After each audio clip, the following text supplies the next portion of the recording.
না না এখন রৌদ্র হবে, কোন আল্লাহ বলতো না না এখন ঠান্ডা হবে, এইরকম ভাবে ঝগড়া আরম্ভ হয়ে যেত। তাই শায়ের বলছেন যে 360 খোদার যদি থাকতো কোনো ধর্ম, খোদাই খোদাই দ্বন্দ্ব লেগে বন্ধ হতো কর্ম। এক খোদার মর্ম, এক খোদার মর্ম মানুষকে জানাতে গেলো রে মোর বুকে, গেলো রে মোর বুকে সাজিয়া জগৎ গুরু খোদার পথ দেখাতে গেলো রে মোর বুকে। মুস্তাফা যখন আসলেন এমত অবস্থায় আইয়ামে জাহিলিয়াতের মধ্যে ভরা ছিল, এমত অবস্থায় নবী আমার যখন দুনিয়াতে আসলেন সেই সময় মানুষরা যেটা পেত তার আপনার পূজা করতে আরম্ভ করেছিল। গাছ পেলে গাছের পূজা করত, সূর্য দেখলে সূর্যের পূজা করত, চাঁদ দেখলে চাঁদের পূজা করত, আপনার পাথর পেলে পাথরের পূজা করত। মনোযোগ দিয়ে শুনবেন, আমার মুস্তাফা কোন সময় আসছেন, আমার নবী কোন সময় আসছেন, আমার আল্লাহ কোন সময় আমার নবীকে কথা বলতে শুনুন। নবী আমার যখন আসবেন এমত অবস্থায় দুনিয়াতে আপনার জাহিলিয়াতের মধ্যে ভরা ছিল। যদি কোনো মায়ের যদি আপনার মেয়ে সন্তান জন্মগ্রহণ করত তাকে সঙ্গে সঙ্গে দাফন দিয়ে দিত, কবর দিয়ে দিত।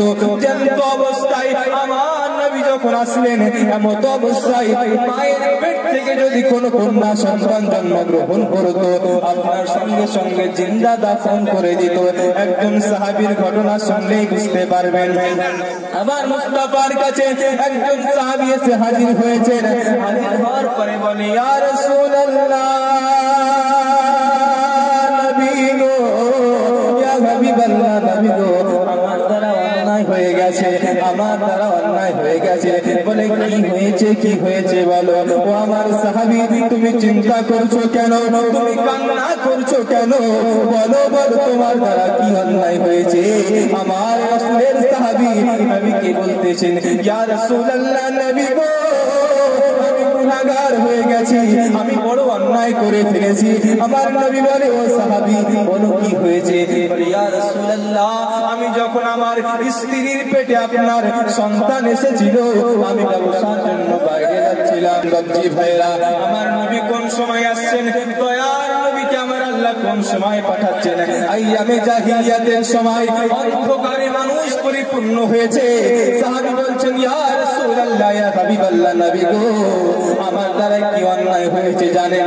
ইয়া রাসূলুল্লাহ, আমি যখন সফরে গিয়েছিলাম, আমি যখন বাণিজ্য করার জন্য বাইরে গিয়েছিলাম, আমার স্ত্রীর গর্ভে একটা সন্তান ছিল নবী গো।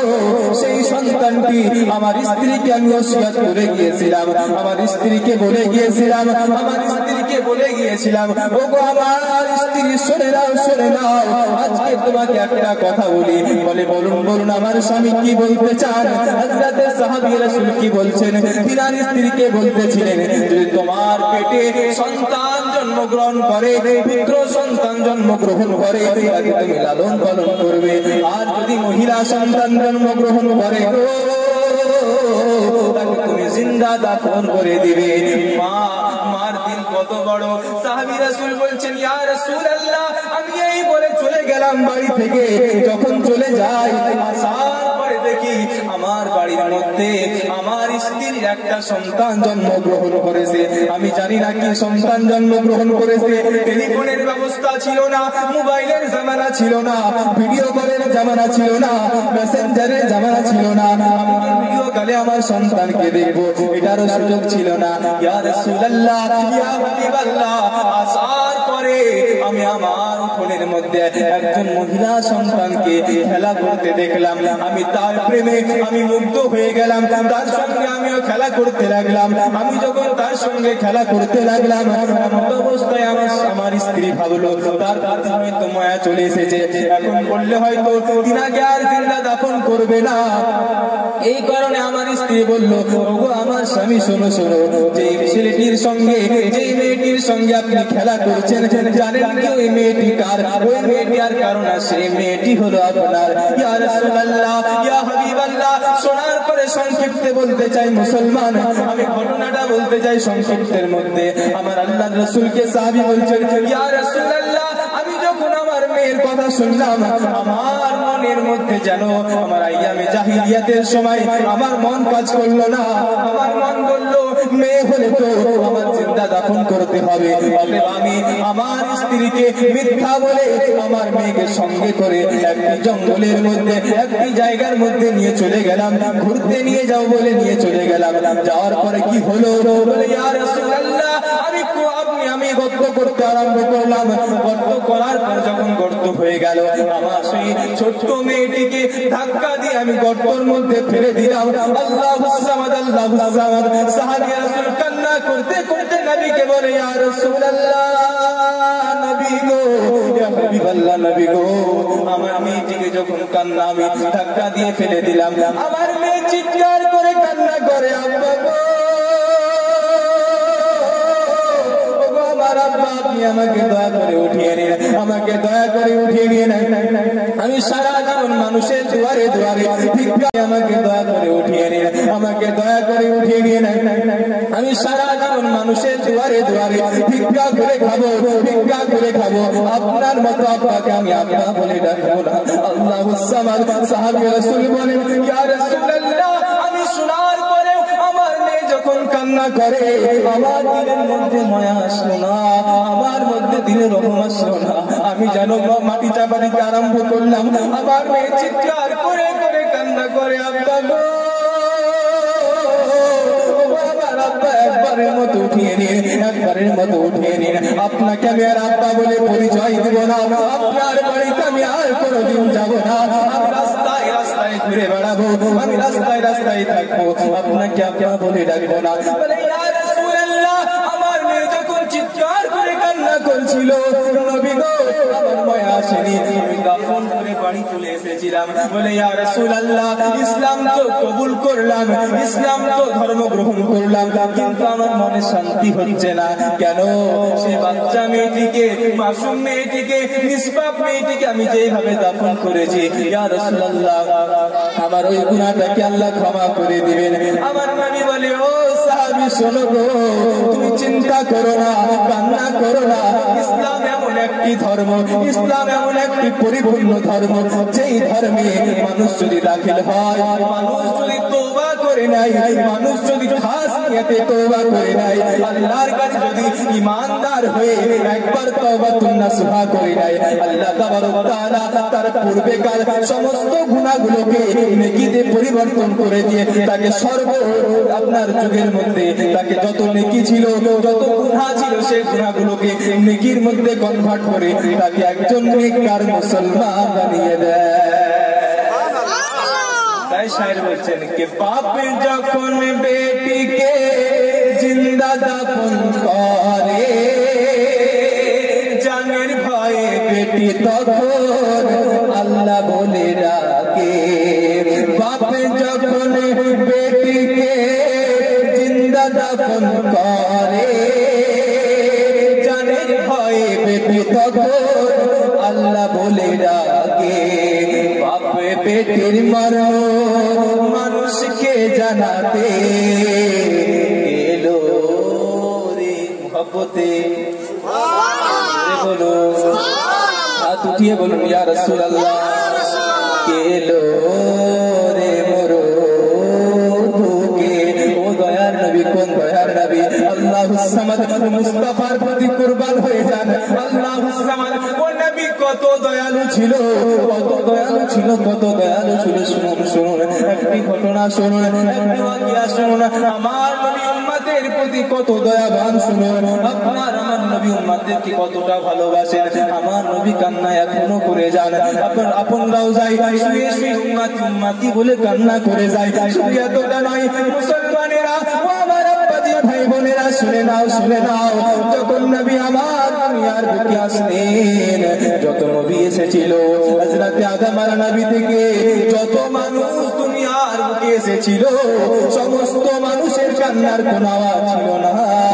সবাই কান্না করতো, এক করে কান্না করতো, কারো কান্নার আওয়াজ ছিল না, কারো কান্নার কোনো শব্দ ছিল না। মুস্তাফার প্রতি কুরবান হয়ে যাও। আমার আব্বাজিরা শুনো গো, যখন আমার নবী আসলেন, আমার নবী হুয়া করে কান্না করে না, আমার নবী যখন আসলেন উম্মতি উম্মতি বলে কান্না করে। আমার নবী যখন দুনিয়ায় আসলেন, অন্যের মতো আপনার যেই রকম যে কান্নার কোনো আওয়াজ হয় না, যে কান্নার কোনো শব্দ হয় না, যে কান্নার কোনো শব্দ আপনার যে কান্নার কোনো শব্দ বোঝা যায় না, কি বলতে চাই সেটা বোঝা যায় না, শুধুমাত্র একটা আওয়াজ আসে। কিন্তু নবী আমার যখন আসলেন, আমার আপনার দয়াল নবী যখন আসেন, আমার উম্মতের ময়াতে রব্বি হাবলি উম্মতি, আল্লাহ আমার উম্মতের কি হবে, আমার উম্মতের কি হবে, আমার উম্মতের কি হবে বলে কান্না করেছেন। বাপজি আগিয়ে চলুন, আমার নবী শুধু এতটাই নয়, উম্মতের প্রতি কত দয়াবান। দেখুন দেখুন আমার নবী উম্মতকে কতটা ভালোবাসেন, উম্মতের প্রতি কতটা দয়াবান।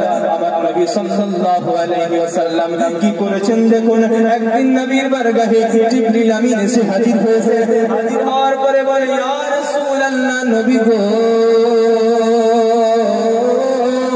ওগো দয়ার নবীজি, ওগো মায়ার নবীজি, ওগো প্রাণের নবীজি, শুনুন শুনুন, আমি হযরতে আদম আলাইহিস সালামের উম্মতকে জাহান্নামের মধ্যে দেখলাম। এই করতে করতে জিবরিল আমিন বলে, ইয়া রাসূলুল্লাহ, নবী গো, আমি আজকে হযরতে ঈসা আলাইহিস সালামের উম্মতকে জাহান্নামের মধ্যে দেখলাম। আমি আপনার হযরতে ইয়াকুব আলাইহিস সালামের উম্মতকে জাহান্নামের মধ্যে দেখলাম। করতে করতে হযরতে জিবরিল আমিন ঈসা আলাইহিস সালাম পর্যন্ত এসে বন্ধ হয়ে গেছে। নবী আমার বলে, জিবরিল কেন চুপ হয়ে গেলে, কেন চুপ হয়ে গেলে, আগে বলো আগে বলো। জিবরিলকে যখন বলে, জিবরিল চুপ হয়ে গেছেন, জিবরিল ভাবছেন এখন যদি আমি নবীকে বলে দিই, ইয়া রাসূলুল্লাহ, নবী গো, আমার মায়ার নবীজি, আপনার উম্মতকে আমি জাহান্নামের মধ্যে দেখলাম, আমার নবী বড্ড কষ্ট পাবে, আমার নবী বড্ড দুঃখ পাবে। জিবরিল চুপ হয়ে গেছেন। জিবরিল বলতে চাইছে, উম্মতকে জাহান্নামের মধ্যে দেখলাম, আমি আপনার হযরতে ইয়াকুব আলাইহিস সালামের উম্মতকে জাহান্নামের মধ্যে দেখলাম। করতে করতে হযরতে জিবরিল আমিন ঈসা আলাইহিস সালাম পর্যন্ত এসে বন্ধ হয়ে গেছে। নবী আমার বলে, জিবরিল কেন চুপ হয়ে গেলে, কেন চুপ হয়ে গেলে, আগে বলো আগে বলো। জিবরিলকে যখন বলে, জিবরিল চুপ হয়ে গেছেন। জিবরিল ভাবছেন এখন যদি আমি নবীকে বলে দিই, ইয়া রাসূলুল্লাহ, নবী গো, আমার মায়ার নবীজি, আপনার উম্মতকে আমি জাহান্নামের মধ্যে দেখলাম, আমার নবী বড্ড কষ্ট পাবে, আমার নবী বড্ড দুঃখ পাবে। জিবরিল চুপ হয়ে গেছেন। জিবরিল বলতে চাইছেন না। নবী আমার বলে, জিবরিল, ও জিবরিল, বলো বলো, চুপ কেন হয়ে গেলে, তুমি বলো বলো, আমার উম্মতের খবরটা বলো। আমার জিবরিল আমিন চুপ হয়ে গেছেন। নবী যখন বারবার রিকোয়েস্ট করলেন, যখন জিবরিলকে বারবার বললেন, জিবরিল চুপ হলে কেন, বলো বলো, আমার উম্মতের খবরটা শোনাও। জিবরিল আমিন বলে, ইয়া রাসূলুল্লাহ, নবী গো, কি বলবো, আপনার উম্মতকে আমি জাহান্নামের মধ্যে দেখলাম। জিবরিল কি বললেন, ইয়া রাসূলুল্লাহ, আপনার উম্মতকেও জাহান্নামের মধ্যে দেখলাম। দয়ার নবী, মায়ার নবী, আহারে নবী আমার কান্না করতে আরম্ভ করলেন। তিনি আপনার উম্মতের দরদি, দয়ার নবীজি আমার কান্না করতে আরম্ভ করলেন। নবী কান্না করতে করতে আপনার যেন একদিকে গায়েব হয়ে গেলেন। নবী দেখা মিলে না, নবীকে খুঁজে পাওয়া যায় না। সাহাবী রাসূলরা ব্যাকুল হয়ে গেছে। কেন? সাহাবীরা নবীকে বড্ড ভালোবাসতো। হযরত আবু বকর সিদ্দিক খুঁজতে আরম্ভ করেছে, উমর রাদিয়াল্লাহু তাআলা আনহু খুঁজতে আরম্ভ করেছে। নবীর এক মিনিটের আপনার বিরহ, নবী এক মিনিটের আপনার দূরে থাকাটা উনাদের মনে ভালো লাগে না। নবীকে এতটা ভালোবাসতো, মন থেকে বেশি ভালোবাসতো, জান থেকে বেশি ভালোবাসতো। একটা ঘটনা শুনলেই বুঝতে পারবেন। একদিন যখন আব্দুর রহমান জিনার নাম হযরত আবু বকর সিদ্দিক রাদিয়াল্লাহু তাআলা আনহুর বেটা ছিলেন, জিনার নাম হলো আব্দুর রহমান। আব্দুর রহমান একদিন যুদ্ধের মধ্যে হযরত আবু বকর সিদ্দিকের আপনার বিরুদ্ধে যুদ্ধ করছিলেন, ইসলামের বিরুদ্ধে যুদ্ধ করেছিলেন। সেই সময় আপনার ইসলাম ধর্ম গ্রহণ করেছিলেন আব্দুর রহমান। এমত অবস্থায় কিছুদিন পর যখন আব্দুর রহমান আপনার যখন ইসলাম ধর্ম গ্রহণ করলো, গ্রহণ করার পরে আপনার একদিন আপনার বাপের সঙ্গে কথা চলছে। কথা বলতে বলতে আব্দুর রহমান বলে, ওগো আমার আব্বা হুজুর আবু বকর সিদ্দিক রাদিয়াল্লাহু তাআলা আনহু, একটা ঘটনা আপনাকে শোনাই, একটা কথা আপনাকে বলি। যুদ্ধের ময়দানে আপনিও ছিলেন, আমিও ছিলাম, কিন্তু আমি আপনার বিরুদ্ধে ছিলাম, আমি ইসলামের বিরুদ্ধে ছিলাম, আমি কাফেরদের দিক থেকে ছিলাম। আব্বা গো, এমত অবস্থায় একদিন যুদ্ধের ময়দানে আমার তরোয়ালটা আপনার গলার কাছে চলে গিয়েছিল।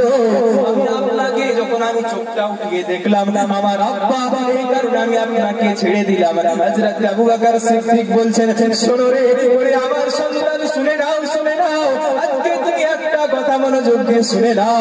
যদি সেদিনকে সেই যুদ্ধের ময়দানে তুমি আমার তরোয়ালের নিচে চলে আসতে, তোমাকে আমি আমার সন্তান বলে ছাড়তাম না, আমি গুস্তাকে রাসূল বলে তোমার গর্দান উড়িয়ে দিতাম।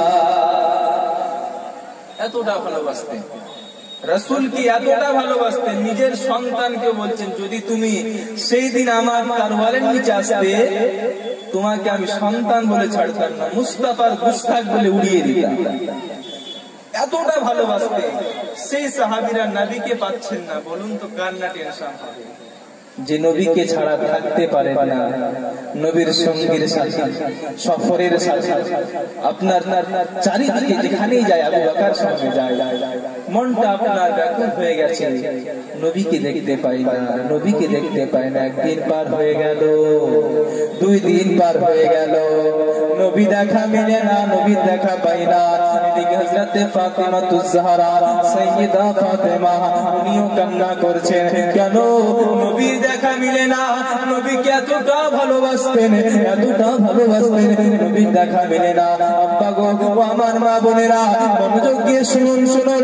কিন্তু রাসূলের মুহাব্বত কাকে বলে, রাসূলের প্রেম কাকে বলে, রাসূলের আপনার রাসূলের জুদাটা, রাসূলের আলাদা হওয়াটা মনটা মানছে না, মনটা ফেটে চুরমার হয়ে যাচ্ছে।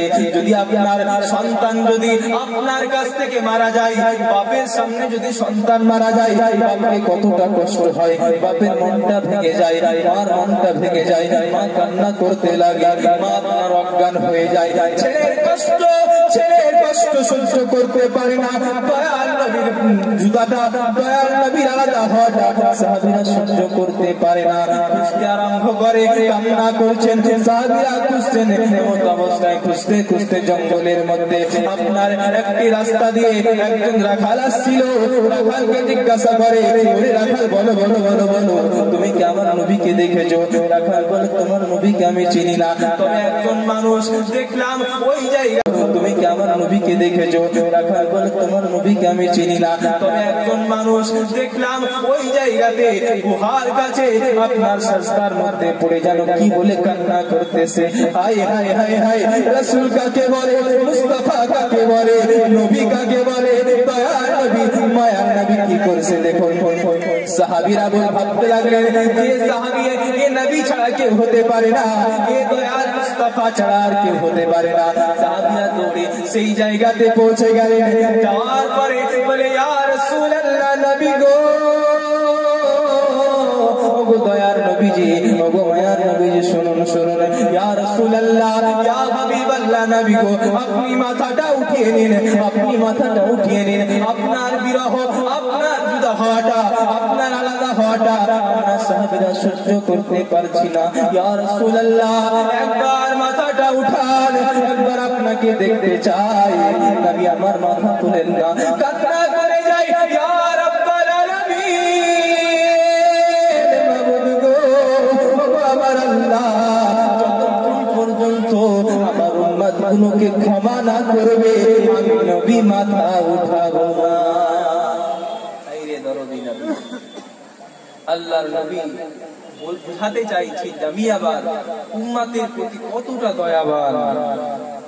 নবী আমাদের জন্য উনার কোনো ফায়দা নাই, শুধুমাত্র আমার উম্মত যেন জাহান্নামে না যায়, আমার উম্মত যেন কষ্ট না পায়। এই কারণে আমার নবী কান্না করছেন, আসার পরে কান্না করলেন, যাওয়ার সময় কান্না করছেন।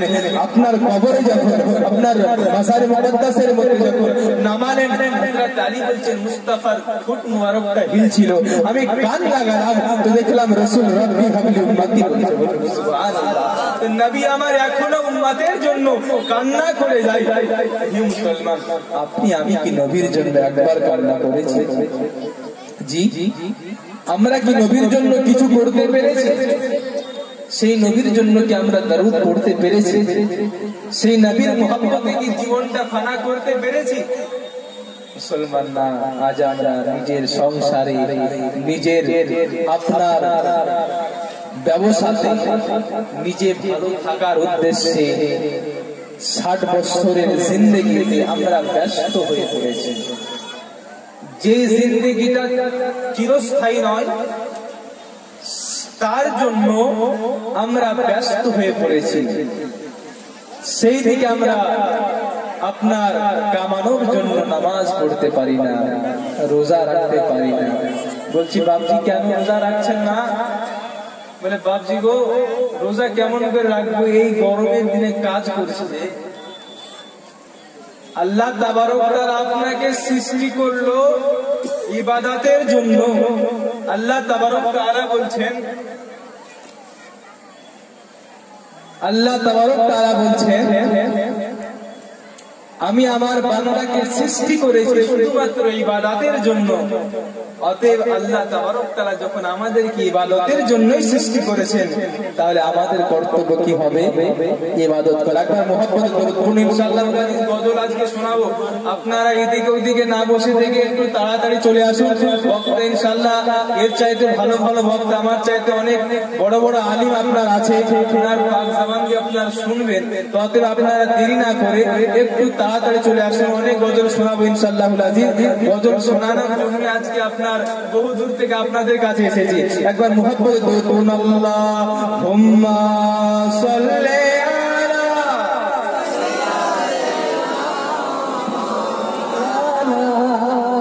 মুহাম্মাদ ওয়া আলা আলি সাইয়্যিদিনা মাওলানা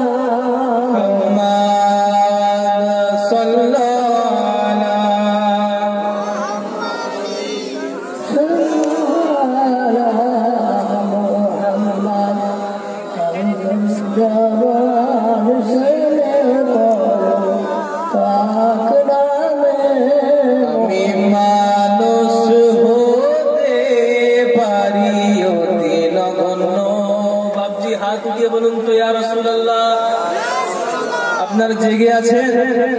জেগে আছেন না রেগে আছেন? রেগে আছেন? যদি জেগে থাকেন তাহলে কি বলুন ইয়া রাসূলুল্লাহ, মুহাব্বতে বলুন সুবহানাল্লাহ। কি আমি মানুষ হতে পারি অতি নগণ্য, আমি মানুষ হতে পারি অতি নগণ্য, আমার মনে বেমালা দেখো জগতে বরেণ্য, আমার মনে বেমালা দেখো জগতে বরেণ্য, আমি মানুষ হতে পারি অতি নগণ্য, আমি মানুষ হতে পারি অতি নগণ্য, আমি প্রেমিক হতে পারি জীর্ণ শীর্ণ, আমি প্রেমিক হতে পারি জীর্ণ শীর্ণ,